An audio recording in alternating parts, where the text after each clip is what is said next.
Welcome to the Curate Podcast Season 3. I'm on a journey of sitting down and talking with the influencers in our city, risk takers who are growing the region, creative minds who are building our area, and entrepreneurs that make up the best that Southwest Florida has to offer. So sit down, grab a drink, and join the conversation. Let's get right to it. Curate Podcast Season 3. I'm your host, Malik Adigan. Ladies and gentlemen, boys and girls, cats and dogs. That's how I'm going to start this. Ladies and gentlemen, welcome to Season 3 of the Curate Podcast. Yes, my name is Malik Adigan. People who can't pronounce my name say Adigan. I am excited to be here. Thank you guys for listening. We're back with another season. I've gotten uglier. I've ate a lot more food. And I'm here with a good, great friend of mine. Talented, young rising star in the industry. He is known for his blue jeans. He is known for his button-up shirts and his hair, mostly. Coffee drinker, connoisseur, clothes wearer, driver of cars, drives cars. I am here with a good friend, a talented friend, and an amazing person in Southwest Florida. Caleb, Neff, how we doing, man? Welcome. Hey, how you doing? Dude, this is I don't know when this is gonna be in the release, but this is the first recording of the new season of Curate. It's awesome podcast. So thanks for the inaugural episode, man. Thanks for having me. We're here. We're here. Caleb, I just wanted to start off by saying, how you doing? It's early. How you feeling? I've been better. How many cups of coffee have you had? 3. You still? I've always known you as a pretty big coffee drinker. You still down in coffee like that? Or? Yes, but the thing that happens when you get a little older, this is like post 30 for me. Things get weird. Yeah. When you have too much coffee, so what happens? What starts happening? Does things start looking different? you start. To me, as I get older, the more coffee just kills my stomach. Like yeah, it's bad in that department for sure. And if I drink too much coffee, like I literally go from I feel great to like one more sip, and then I have a pounding headache, and then I regret the decision. Oh wow! So for those who don't know, because I have this bad habit of not introducing properly the guest.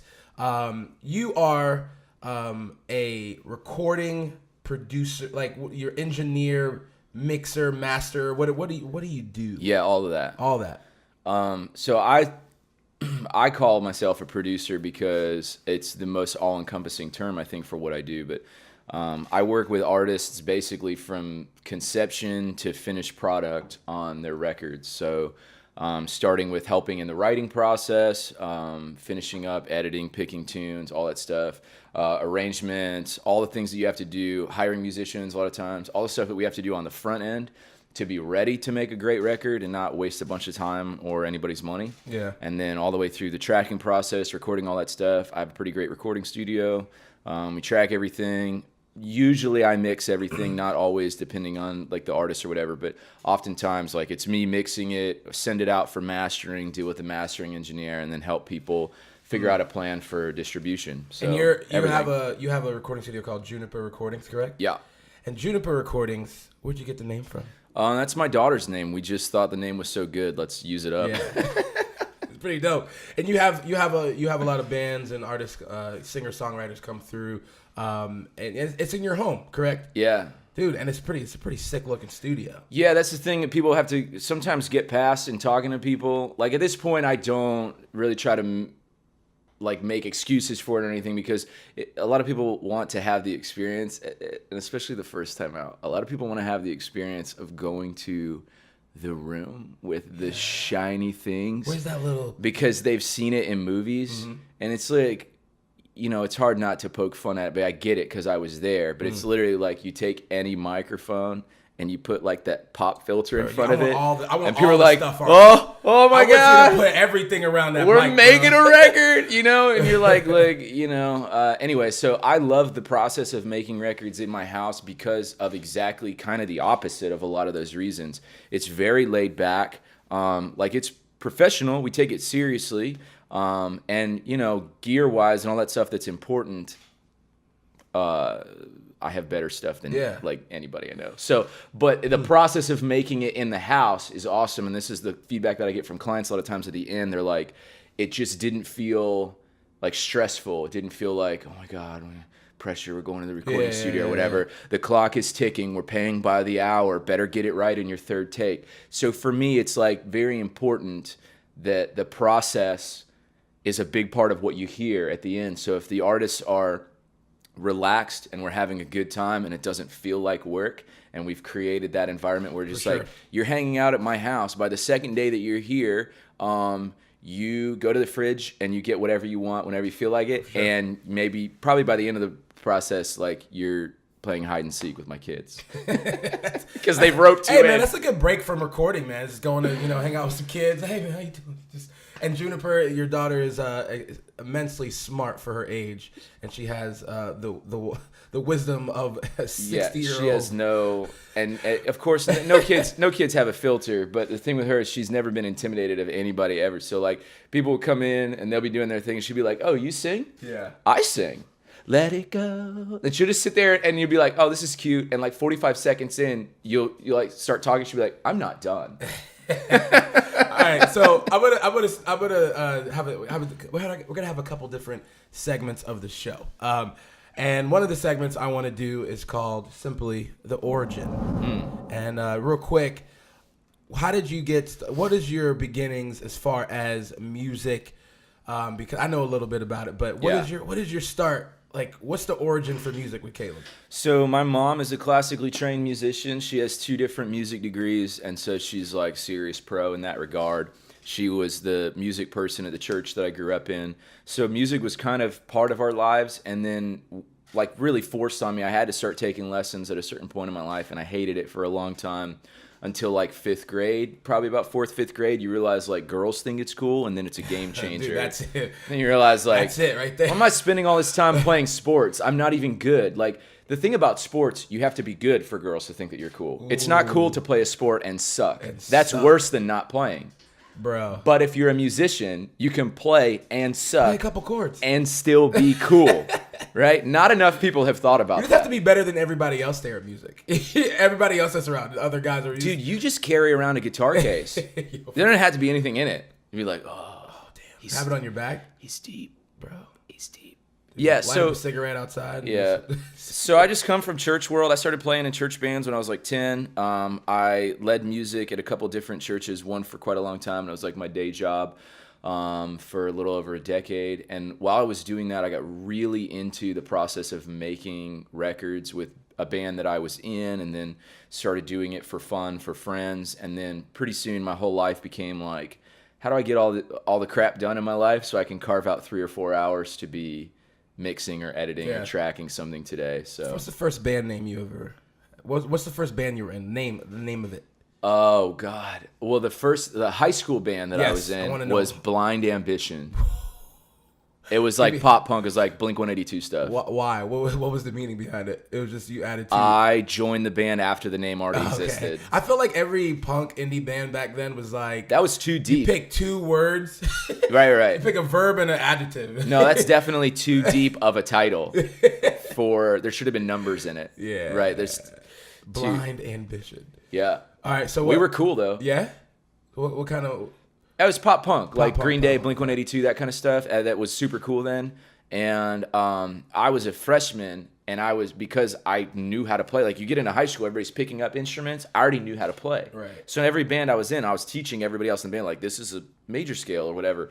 And so that's why I was not cool, but I got to everybody in that band was like the cool sophomore kids. Right. And I just got drafted in because I knew how to play. And shouts out to you, man. Did a Dude, good job. it was... Way to fit that shit way. It was legit, dude. That's awesome. What do you think of like the pop punk era? Like because even like it's Warped Tour's last year. Is it like is it really like, I feel like, is punk fully dead now? Like, or is it? Everything is cyclical, right? It'll come back. Normally it's like about 20 years. Like, you know what we're ready for now? Britpop.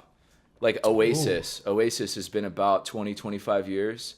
You just watch the cycle of what becomes around. cool again. Like we've been in a real 80s thing for a while. Yeah. Like, and the 80s thing I think is probably about to be over because of how long it's been back. Right. Already, you know? So, but like everything from the Taylor Swift stuff Swift. and Bruno Mars stuff, like all that stuff is like, there's just heavy, everything 80s referential has been cool. So you just wait another 25 years, it'll be back around. Huh, I wonder why. Is it just because that's enough time for it, you kind of to forget about it type thing? Yeah, and then when you listen to it, you're like, oh, this was actually cool. Because we have this thing of like, we love stuff on the way up, and then when it's not cool, we cannot run out of the burning building fast enough. Yeah. Right? We were just talking about that about disco, right? About how like there became this like vitriolic, there's a 10-cent word, like violent, we want to murder the people involved. And like at 10 minutes after disco was cool, it was like we want to get our hands around the neck of the people that made these records. You know what I mean? Yeah. They're like we have that weird thing as a society. We're like, oh, it's not cool, I'm out. Yeah, for sure. So or we do things like we oversaturate the sound, like so we get our hands on it. That's part of it. And then it just keeps, you just beat that shit to death. Well, as long as there's money to be made, right? And then, Right. you milk it like crazy. And then when it's done, you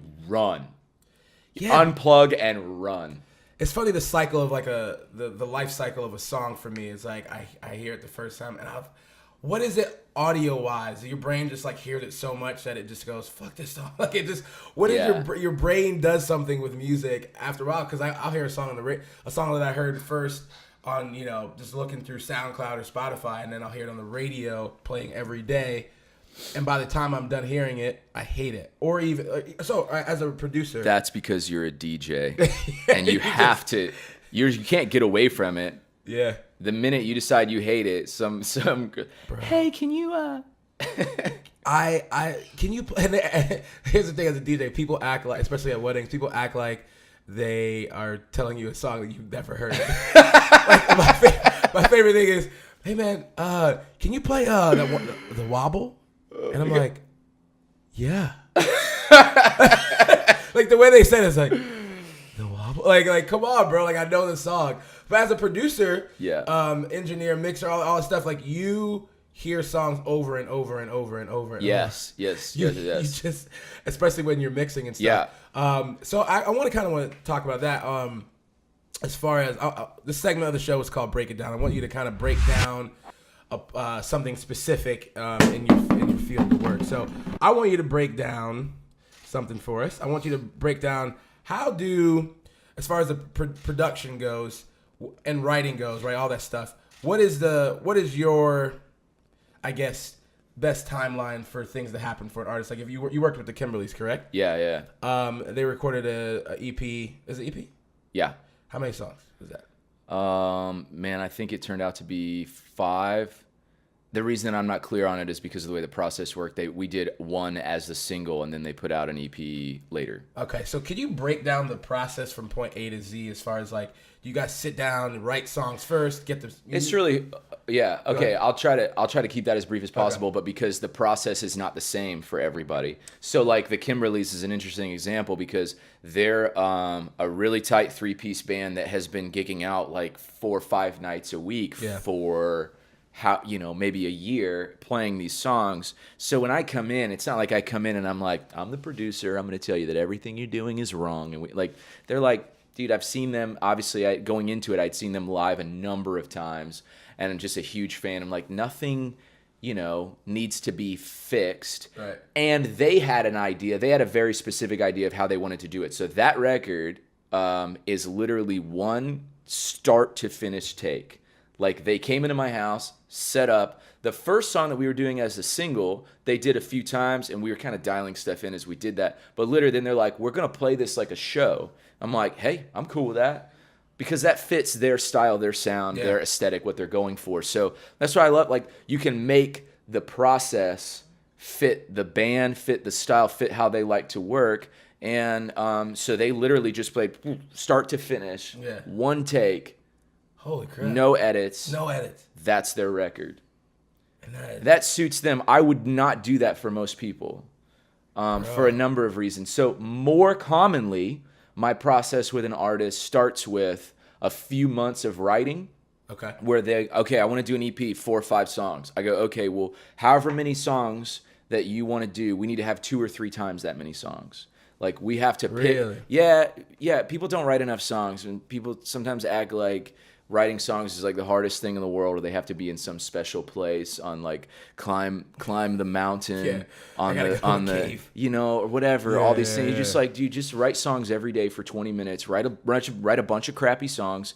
We'll pull some good ones, and then we'll make hard decisions. Like if you don't feel in the editing process like, oh my God, I'm not going to get to record that song. You know what I mean? If you don't edit out good material, how are you confident that what you're doing is your best work? You can't. Yeah, you record 4 songs, put 4 songs out. It's like, come on, you're not 4 for 4, bro. It's not like and it irritates people, but I don't really care because life is too short. I see it on both sides. Like I still do that. I write songs and make my own records and stuff like that. So like I get it that you're not going to sit down and I want to do an EP, like thinking 4 or 5 songs. How many songs have you written? 2.5.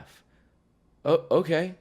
Well, I'd be glad to get together with you when you have 8 or 9 songs to listen to. Let me know. And like I lose work because of that. And you sure, but I'm interested. I'm not trying to be a jerk. I will explain myself to people and be as nice as possible, but I'm interested in people making the best work of their lives up to this point. Right. That's what you need to feel like when you hold that record at the end of the process. Nobody holds a record anymore. When you hold your phone and look at it on Spotify, make records. When that link goes up. When you hold the cassette tape because you're super hip. Like when you hold the finished product, you need to believe that that's the best work of your life up until this point. It's the best thing that you're capable of doing. And like it drives me nuts when people are like, we've had 2 band practices and here's our Kickstarter. We're asking for $42,000 to go to LA. I'm like, no. You need to put a little more work in. Oh my gosh. Yeah. And so you make them right. You get them a large amount of records. They come in, and then from that point on, it's probably all different, correct? Because I remember I walked in on you doing something crazy. I walked in on you recording a country singer from Asheville, Nashville, or one of those villes, Smallville. Somewhere. That was You might be confused because that was Ashley. I remixed her name into a city. You remixed her name into a city.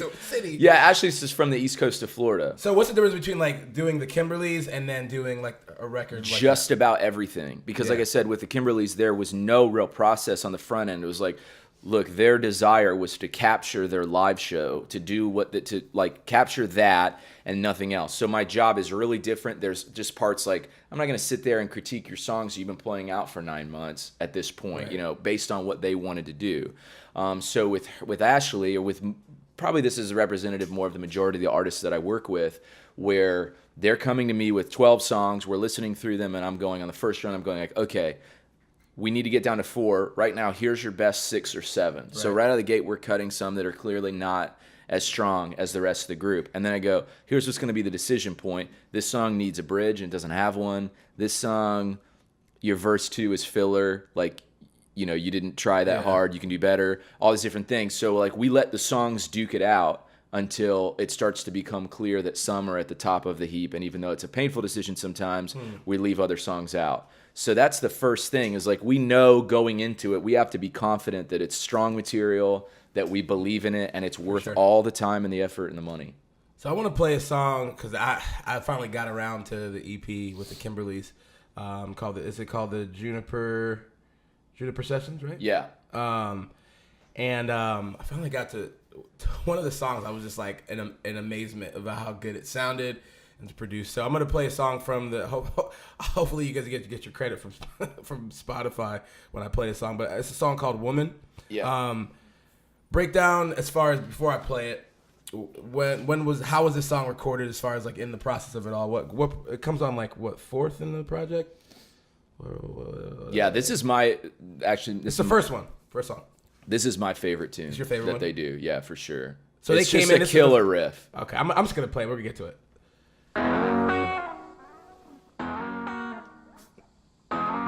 They already had this like they knew the song already.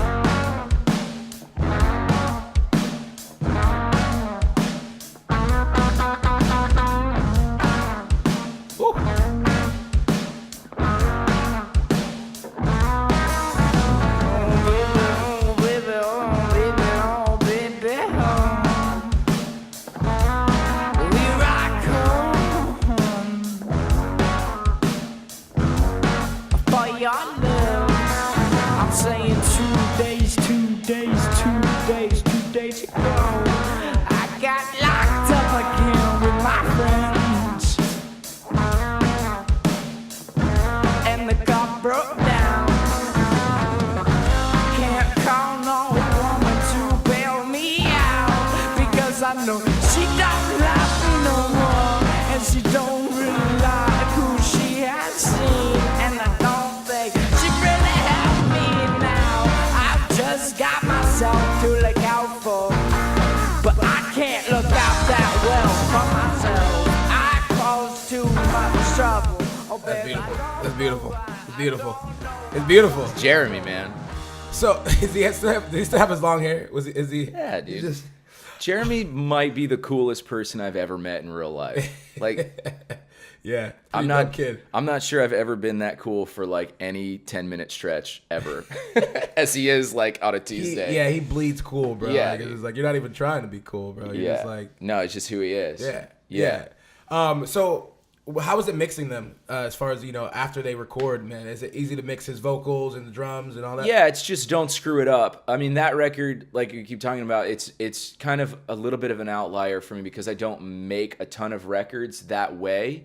But that's what I love about it, is every process not being the same. And so many people get locked into, so many people that do what I do, they get locked into they do things one way, always. This is the way that I do it. And it's just like, dude, music and life and everything is not that simple. So you come in and a band like that, you just like, they knew what they wanted to do. So I'm letting them make the record that they want to make. And I'm not like going like, oh, I just made this pop country record and we did all this. It doesn't matter. So the biggest thing for that record was getting everything dialed in on the front end. Like, those are not fake drums. Those are not, nothing is like augmented or like, it's not, that record didn't become what it is in the computer. Right. Like it was just, that's what it sounded like. So we spent a lot of time screwing around with guitar tones. Like, we had multiple guitar amps running at the same time, getting kind of different colors, different sounds from the two different amps. But he was playing, one guitar split into multiple amps with a couple different sounds going on that we were able to blend in the mix.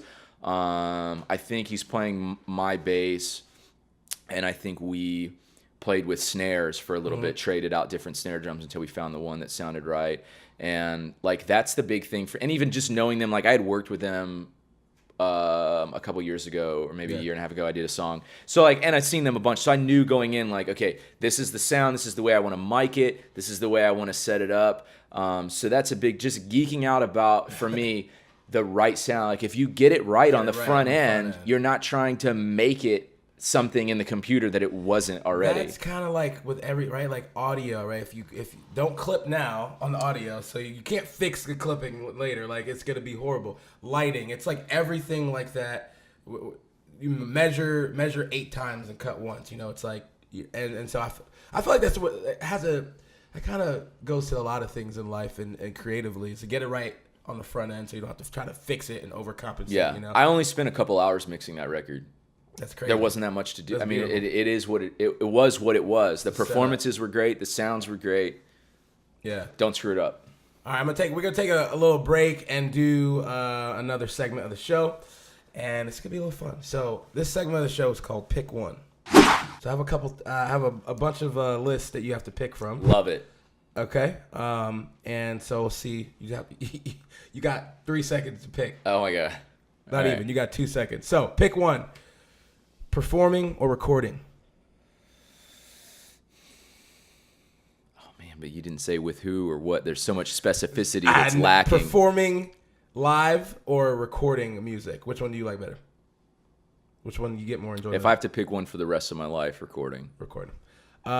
Singing or rapping? Singing. Friends in the studio or alone in the studio? Probably alone. Nickelback or Creed? You thought I was gonna be serious about Creed. Ooh. Yeah, dude. More with arms wide open. I mean, bro, I'm not gonna lie, bro. I fucked with Creed and Nickelback when I first heard it. Never with Nickelback, but I had I had the first 2 Creed CDs. Bro, I love me. I non-ironically jammed Creed in middle school. With arms wide open. Under the sunlight. Dude, Nickelback had that voice, the arms wide open. That was a Creed song. Oh, okay. Nickelback. That's the same thing. All right. Creed. Nickel Creed. Dude, it came on. I was in Nevermind the other day, and a Creed tune came up, and I was sitting there with JR, my friend, and I was like, dude, are we giving them too much crap? It's like we were just talking about. Like something becomes not cool, and then we hate on it so hardcore. It can't run out of the burning building fast enough. And I was like, dude, for what it is, like, I mean, it's all right for what it is. Oh yeah, you know, there was one of those songs where it was in a Spider-Man movie or something, and I remember liking it. They're laughing all the way to the bank. All right, more cowbell or more snare? More snare. Wake up early. You know, is that a no-brainer? You don't want more cowbell, bro? No.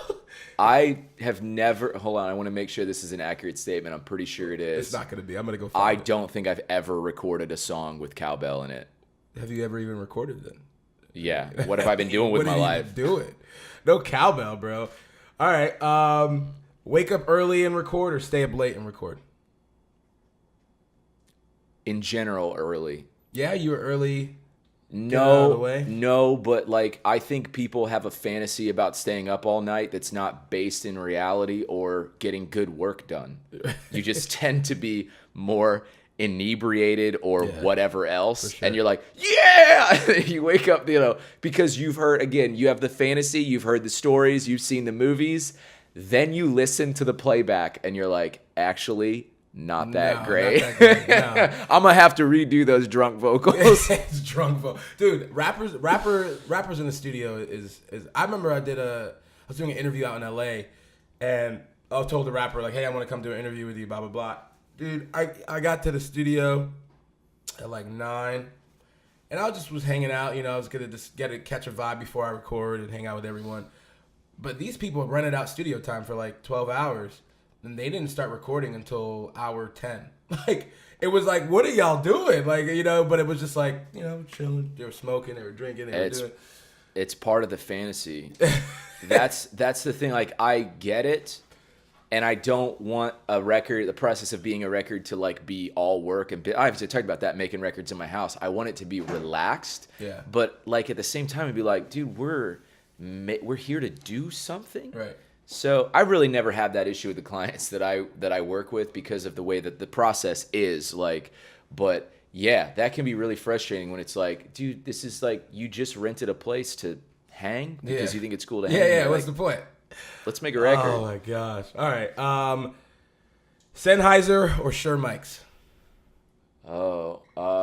Okay. If I only have to live with one. I'm just thinking through all the different models. I have 3 seconds.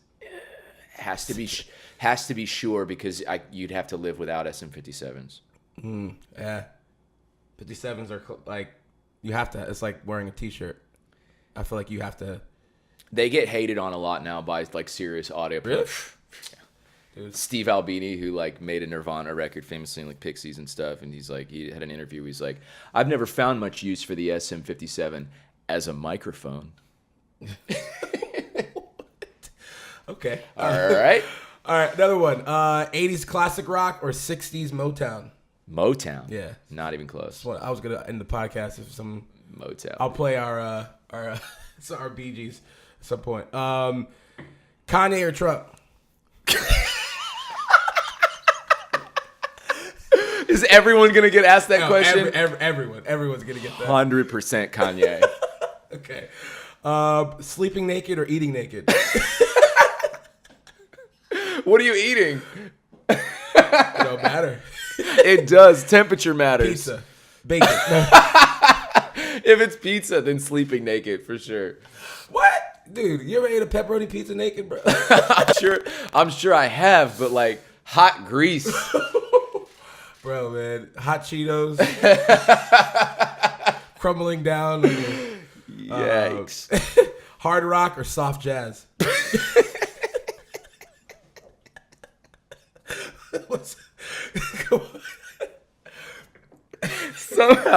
Somehow this question is more ridiculous than Trump or Kanye.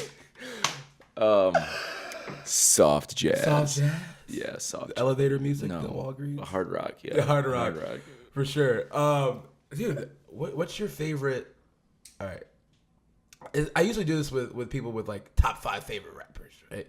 I never really do that with like rock stuff. So yeah, because who cares? Who cares? You're a big Beatles fan, correct? correct? Yeah. Is it even like legitimate to say you're a big, because isn't everyone a big Beatles fan, but you're like an actual, like, you know, a lot of history. Yeah, honestly, I wouldn't say that I'm like, if you think about people that are like, you know, big Beatles maniacs, I'm not. Yeah. I like the Beatles. I don't really listen to the Beatles on like a regular basis. Part of it is because I have been in 2 different Beatles tribute bands, and at a certain point, everything starts to sound like work. Yeah. When you've like, oh yeah, okay, you know, whatever. So, if it was a pick, Stones or Beatles, Stones. Yeah. Ooh, I had Beatles and I couldn't figure out. Oh, that's the big question for Beatles? for people from that era and stuff. Stones or Beatles. Why is it so similar? Just because they were the 2 big bands of that era. Oh, okay. That makes sense. Even though they might not even be necessarily the same kind of sound. They're ballpark. Yeah. They're ballpark the same sound. I mean, the Stones are kind of thought of as the more like, you know, Beatles are thought of as more like white bread pop compared to the Stones being like more like rock and roll or whatever, right. because that's what they turned out to be. But really, not that generalization isn't even really true. The Beatles have had a more they have undoubtedly impacted popular music more than any group probably has ever or probably ever will again, because of the time and place that they came out of. All popular music is because of the Beatles. Like, they wrote the textbook that it doesn't matter what style of music that you're listening to. Like Rick Rubin, when he was producing like LL Cool J and all the early hip hop stuff, Yep. The reason that hip hop is the way it is because Rick was like, you need to make this like a Beatles record. Like, he told LL Cool J, you can't just freestyle for 5 minutes. Nobody other than like hardcore fans is going to be into that. We're going to make hooks and choruses and structure this junk just like a Beatles tune. And that's how your music will reach a mass market audience. That's crazy. So that's the Rick Rubin's secret of why he's like a genius and everything. His mentality is produce everything like it's the Beatles. How would you describe Rick Rubin's significance to music?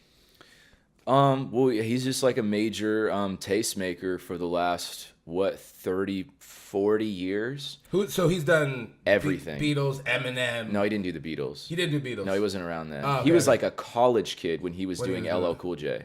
I mean, he was literally in a dorm. He was living in a dorm room when he made his first like huge hip hop records.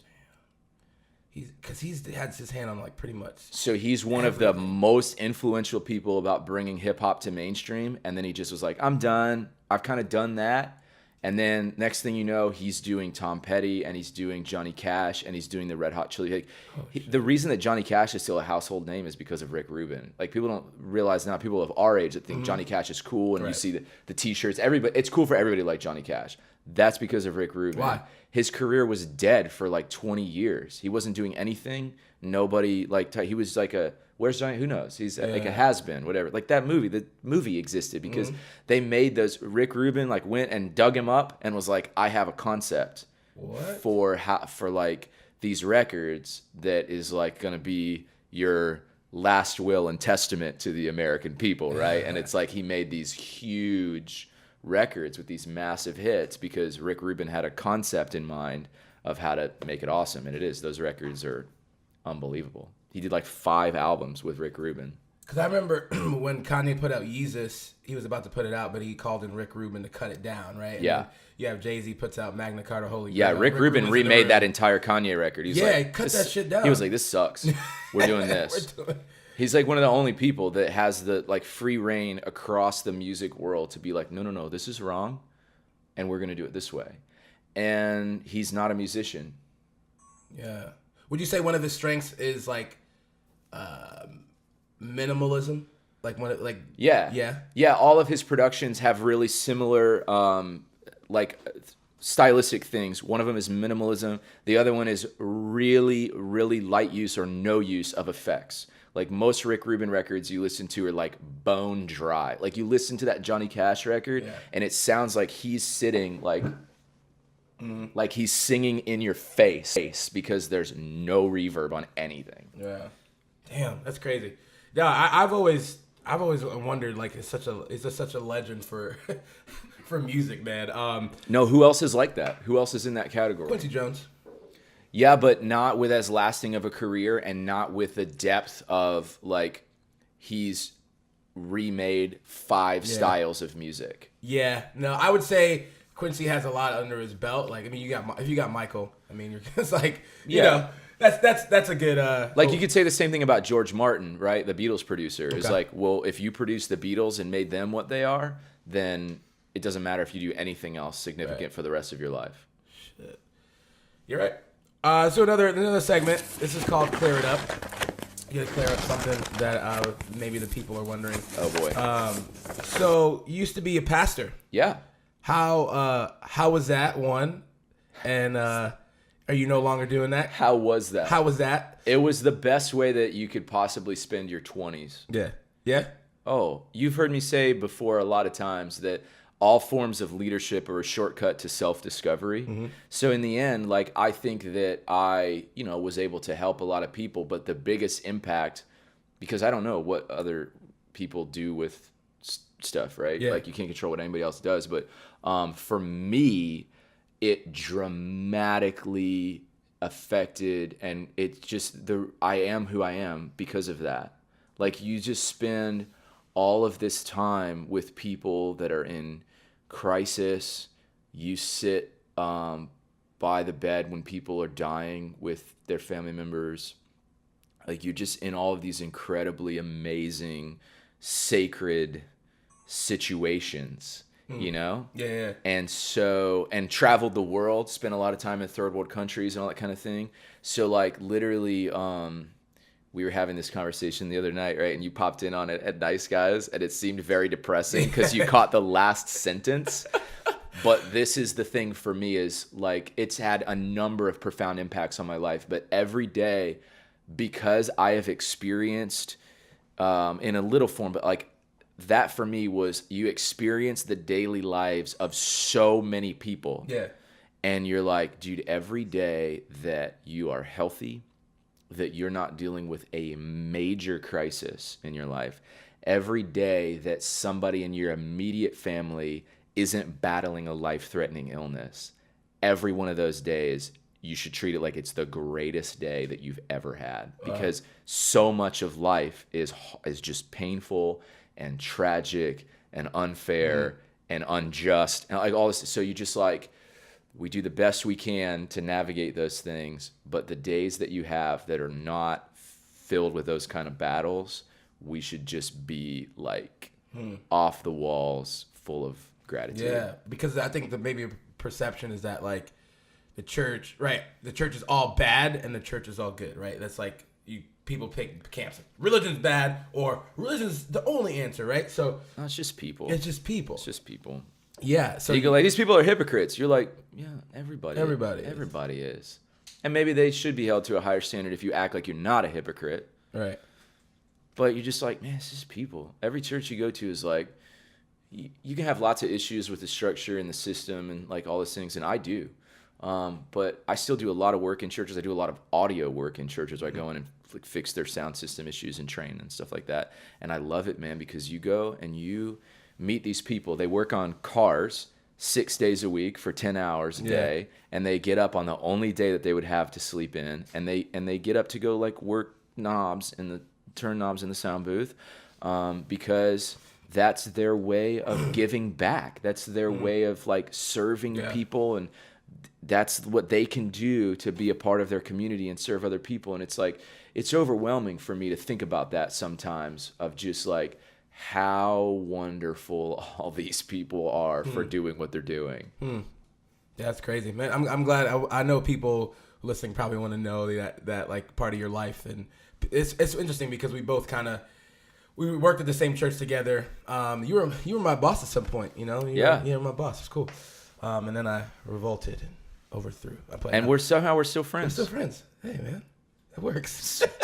Amazing. But it's cool. It's interesting transitioning out of that and having a group of people that know you for one thing, and then another group of people that know you for another thing. And it's an interesting dichotomy to see two worlds collide sometimes. And hopefully be the same person. Yeah. Right? Like, I mean, you have these conversations with people too, and we've talked about this. You're just like, yeah, I'm the same person. Same person. My job changed. Nothing like fell off. I just, I am who I am. All right, we're going to do another segment of the show. This one's called One Word. All right. Okay, I'm gonna say a word, and you just have to say the first word that comes to your head. All right. That's not gonna get you impeached. All right. All right. All right. Ryan Adams. Watch me about to lose some gigs. Ryan Adams. Genius. Kids. Hilarious. Southwest Florida. Growing. Vinyl records. Fun. Best band in Southwest Florida. I can't give any explanation. I just saw them last night. Free Coasters. Freaking blew me away. Country rock. Country rock? Yeah. One word.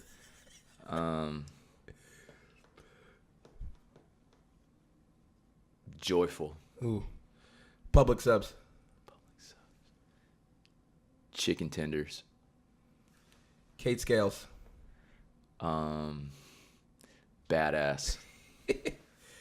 Let's go. Fender. Fender the brand? Yes. Okay, the drummer from the Free Coasters is Fender. Oh, really? Yeah. What do you think about that guy? Yeah, he's great. Fender, rock and roll, man. Black people. I'm playing. You like him? Dude? Kanye. Oh man, thank you for doing that. So, dude, you go to a lot of. So speaking of Southwest Florida a little bit, you're pretty involved in the local scene here. Yes. Yeah. What do you think? I love it. Yeah. What's your take on Southwest Florida and what's going on? And Well, first of all, I'm so over like being grumpy or have like there's no that's right when you ask like growing is the word that came to mind because like there are so many good bands in our town. There is so much happening. There's so much that's on the verge of happening. If you like, probably I'm preaching to the choir of anyone that listens to this podcast is probably into that idea. And the only thing is that people get a little frustrated with how things are lagging behind or how they are not where they perceive that they should be. All I can say is two things. Number one, if you lived here 10 years ago, your perspective is different. You should be grateful. The other thing is, what is the pinnacle that you think things should be at? And have you been there? Do you really want to be there? A lot of people have not lived in Nashville. I did for 10 minutes.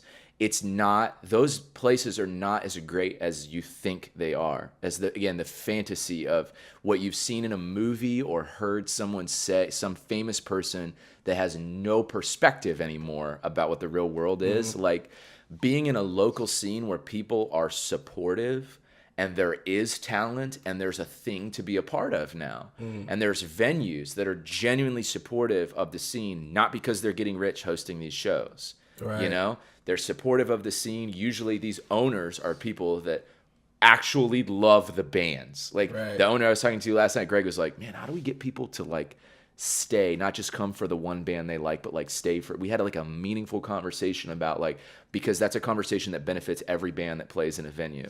And that's not about him making money because it doesn't matter whether people stay, you're in the door, you buy food, it doesn't matter, right? But we're talking about how to make the scene better. So there's a whole group of people that has a really genuine, honest love for what's happening, wants to support everybody else. You see the bands that are like the headliner bands, but they're there early watching. Yeah, they're like Hollywood. They're like, how can we help? What can we do? Right? When you get to the point that there is a level of success that other people are jealous of, things start to change. And it's not all good. A lot of it is really bad, frustrating, crappy stuff that it makes it harder for people to get in because the barrier's higher, right? Right. And it's when there's something, when the feeling starts to be, right now it's like, well, of course I can support you. I don't feel like I lose anything. When the feeling starts to happen that there's competition between you and me over a slice of the pie, things can, I'm not saying they will or questioning it, but like things can change. And it's not that, so like I love everything about where the scene is right now.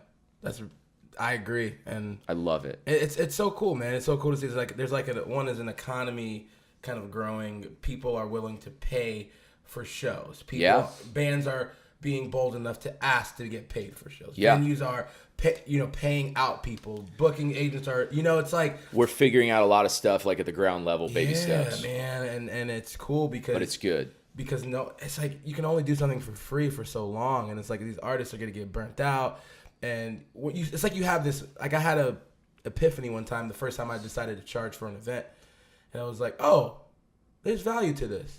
Like it's like you have this epiphany, like, oh, what I do has value, and when you go to a show and you're willing to pay $20 for a show, or $10 for a show, you're like, oh, there's value to this, and it's like, I think there is starting to like people can start making a living off of doing the circuit of stuff, and people, it's like, damn. You see bands, they're figuring it out. Yeah. It's possible, and it's just a life thing, man. You gotta appreciate where you're at and the good things about where you're at. Are there things that need to change and need to get fixed and need to grow? Oh, duh. Yeah. Like everyone knows that, and they're generally obvious things. But you'll get to a point where you're like, man, remember how good everything was in like 2017? Yeah. Remember that? Yeah. So you better freaking enjoy the journey because life is short. Yeah. And it's fun times right now. I think you would have some good insight for a lot of the artists listening, or friends of artists, whatever. But what would you say to these bands, artists who are kind of trying to figure out what the next step in their career is, as far as like, what's the expectation? I'm going to ask a bunch of questions, but pretty much like, what is the expectation that an artist should have as far as making it? What's the making it point? Like how does an artist like the Kimberlys map out their career and set the right expectations and like what's the right realistic expectation nowadays to make it in the music industry? Yeah. Well, it's a little bit of a different map for people in what they're looking for, and I don't know how much specificity there is for artists that they want to be further than they are now, and I think most people would not turn down being rich and famous. Right. But I don't know that people have that much of a clear, this is exactly what I want to happen. But I will say a couple of things that are probably self-serving for me. Right. Is that you have to have, for any of the stuff that I work, bands and stuff like that, there is no way around, you have to have an amazing live show. Like, what are you doing that's different than anyone else is doing? What are you doing that's grabbing the people that are there that only sort of care? They're there to hear another band. They only sort of care that you're playing, right? You know what I mean? Like, how are you grabbing people? The technology thing has still, like, not totally moved us beyond, like, you're going to grab people and make really committed fans at live shows.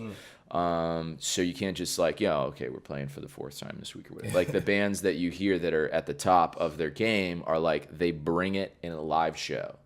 And the other thing is like, you have to make great records. It's equally as important. You have to have great content that engages people. Social media is the platform. Everybody knows that, but you still hear people trying to cut corners and be like, I made this record, in my bedroom and I think it's pretty cool. And you're like, nobody outside of your mom and your girlfriend is going to be grabbed by how that record sounds. Yeah. Because people have a standard of what they're used to hearing.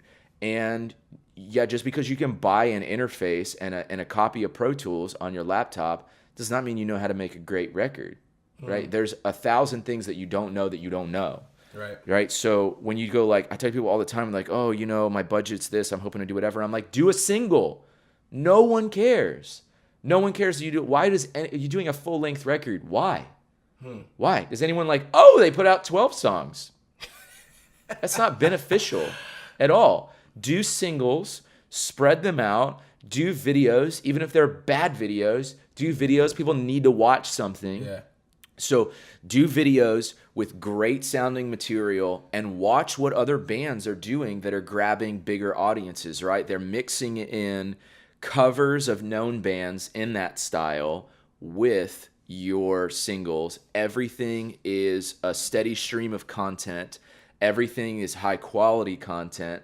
And so the good news is you don't really need to put up like 20 grand on the front end to make that we're going to go to Nashville or whatever, make this full length, right? It's a waste. It's bad business. People this is the thing. I'll start preaching. They don't think about their band as a business, right? It's a business. You have to have a plan to grow it. You have to, like, if you make bad business decisions, you will reap the consequences of that. So you're just like, oh, I made this record on my laptop, or like I just went to my friend has a studio in his garage or whatever, and you're like, okay, it sounds like it though. Like, you spent $50 on this record, and it sounds like you spent $50 on this record. Right. There's not a way to cut those corners yet. Maybe. Yeah. Every now and then you hear something that somebody does on their laptop, and everybody takes that as like what was the dude a few years ago? The Australian dude, Gautier. Oh, yeah. He did this record in his bedroom on his laptop. Okay, one dude out of like every day you see 15 people on your feed that have done that, and you scroll right by. Right? Yeah. So, like, you got to treat your band like it's a business. You got to pay attention to what other successful businesses are doing. Steal stuff, copy stuff. Never put out bad stuff, because you may not get a second chance at that first impression. Yeah. Hey, those are gems, man. I hope everybody takes some notes on that. It's good stuff, bro. Before we get out of here, man, like, what are you working on? What should people know that you're doing, man? I know you're also got a band working right now and doing shows and stuff, right? Yeah, my band Rosaline is like an alt country thing. Yeah. I mean, country turns people off because it's just a rock and roll band basically. Right. Cool. With a pedal steel player, so it makes it sound country. Yeah. Right? Yeah, dude, it's really cool. It's a multi-generational band. No, it is. So it's like awesome. You got a young woman or something. You got dude, it's so awesome playing with dudes that are like just, hey, when dudes are older, they don't have to find a babysitter for the show. So good. Yeah, so I love working with that, and I've made a couple pop country records in a row, which has been a great stretch for me. Been doing this, like something like the Kimberleys. I did a lot of rock records, right? I did Kate's record, a lot of rock records. So I was in that headspace for like a year, a lot, and it was great. And I've been doing a lot of pop country stuff, and so I can hear people rolling their eyes about pop country. But here's the thing. If you're self-aware of what you're doing, like this artist that I'm working with he's like, nobody thinks that we're rewriting Revolver, or, making a meaningful contribution to the history of art in North America. It's fun though. Here's the thing. I spend all day working on a pop country record. It's impossible to be in a bad mood. Really? Right? Because you're just like, trucks and jeans and mud and beer. And you're just like, dude, I mean, whatever. You're saying all the things I like. This is fun. Like, it's kind of silly and it's self-referential. And it's like, but the game changer is if you're self-aware that it's silly. We're having a good time. And try to make one of the people that laugh about those records, try to make one of those records. Layer up 60 guitar parts and make them all sound perfect. Because those records are perfect. I want to play the best country record to come out in the last decade. Have you? I just want to make sure you've. I don't know it from the intro. This okay. I didn't record this. You'll know when you know. Don't get me wrong, it's pretty cool to be on TV. So all the folks back home. What is this, bro? When that chorus drops, you'll know.